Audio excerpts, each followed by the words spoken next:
Hi, my name is Christopher White. This is CS50W, web programming with Python and JavaScript. This project is project number 3, titled Mail. The spec for this project was to build a front-end email client in JavaScript that makes API calls to send and receive emails. You'll also see that it has some of the same functionality as your traditional Gmails and Outlooks. The first part of the project I'll show you is the compose email. You can see that all of the tags you can populate here. You've got your subject, you type in your body text, and then when I submit it, it loads the sent folder, and you can see that the most recently sent email is now ordered from newest to oldest, so it's at the top. At the top of the page here, you can see that we have a number of links to the other pages. We have the inbox, we have the compose, we have the sent, and the archived.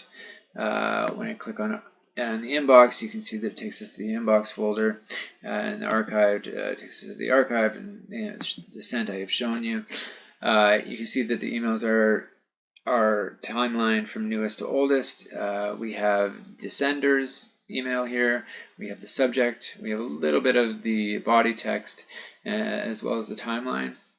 In addition, when I click on the email, it gives you an email view, but going back, you can see that once I've clicked on that, the recently clicked email element has now been red, and so the email element is gray, whereas all of the unread emails are in white.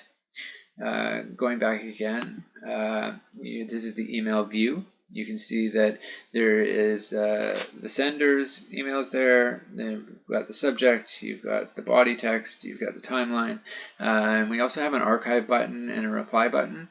When I click on the archive button, it will reload the inbox, but you can see that the recently archived email element is no longer in the timeline for the inbox. When you go to the archive folder, you can see that the most recently archived email is here. When I click on that, it has all the same email view as from the inbox folder, except it now displays an unarchived button. When I press the unarchived button, it takes us back to the inbox.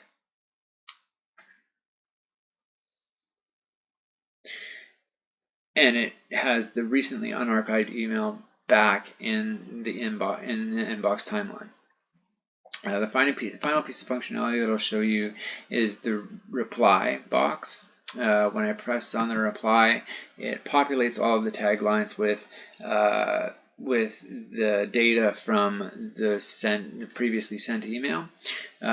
So you have your recipient, your sender, your RE for responding to the previous email. You have the timeline, what they wrote, and the body text. And when I type something in, I submit it, and it loads the sent email folder with the most recently sent email at the top in the same timeline order.